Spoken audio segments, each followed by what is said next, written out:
Karamihan sa mga gadget na meron tayo ngayon ay nagpo-produce ng radiation tulad na lang ng TV, cellphones, microwave at marami pa. Pati mga medical equipments sa mga ospital tulad na lang ng x-ray. Pero di ba kayo nagtatanong kung ano ang magiging epekto ng radiation sa ating katawan kung sakaling mapasobra ang pagka-expose natin dito? At yan ang ating topic sa video na ito. Kung ano ang epekto ng radiation sa ating katawan kung sakaling ikaw ay ma-expose sa great amount nito. Pero syempre, bago tayo magsimula, kung bago ka sa channel ko at di pa nakasubscribe, ano pang hinihintay mo? Click mo na yung subscribe button, pati na rin yung notification bell para maging lagi kang updated sa mga videos na ilalabas ko weekly at siguradong kapupulutan mo ng kaalaman. Tara, at simulan na natin ang ating video. Ang radiation ay parte na ng buhay natin ngayon dahil sila ay around us araw-araw sa mga gadget na ginagamit natin. Pero ang mga radiation na napoproduce ng mga ito ay very minimal lang. Kumbaga masasabi natin na safe ito for use, pero in a long run, ibang usapan na yan.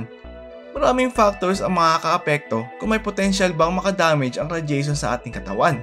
Andiyan ang radiation amount, kung gaano kalaki ang amount ng radiation sa exposure.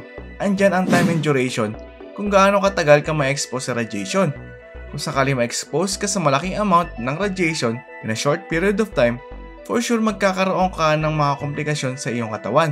For example na lang, kung sakaling nagkaroon ng atomic bomb explosion o nuclear reactor explosion, sabihin natin na di ka nabawian ng buhay sa mga pangyayaring ito.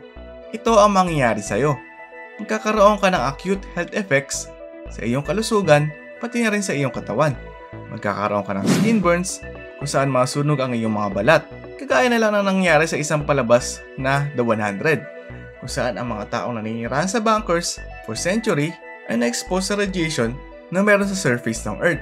Bukod dito, maaari din tayong magkaroon ng acute radiation syndrome o radiation sickness, kung saan magkakaroon ka ng nausea at ikaw ay magsusuka sa loob ng ilang oras, na maaari din kumuha ng buhay.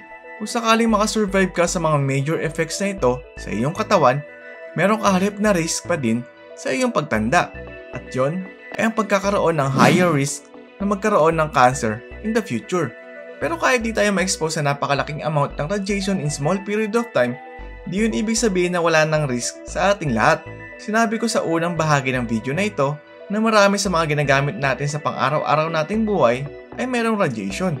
Although napaka-minimal na mga radiation na napoproduce sa mga bagay na ginagamit natin, ito ay maaari pa rin maka-apekto sa atin sa pagtagal ng panahon. Very minimal pero maaari mag-trigger ng cancer cells natin ang radiation kahit gaano ito kaliit.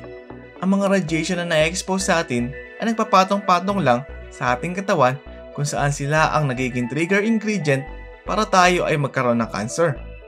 Di ko sinabi na ang radiation itself lang ang dahilan kung bakit nagkakaroon ng cancer ang isang tao. Isa lamang ito sa mga nagiging sangkap upang mag-activate ang ating mga cancer cells.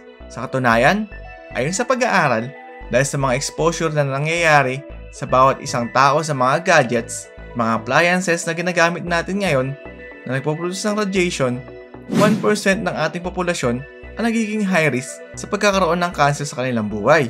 Meaning, 10,000 katao sa 1,000,000 ang usually nagkakaroon ng cancer sa ating populasyon.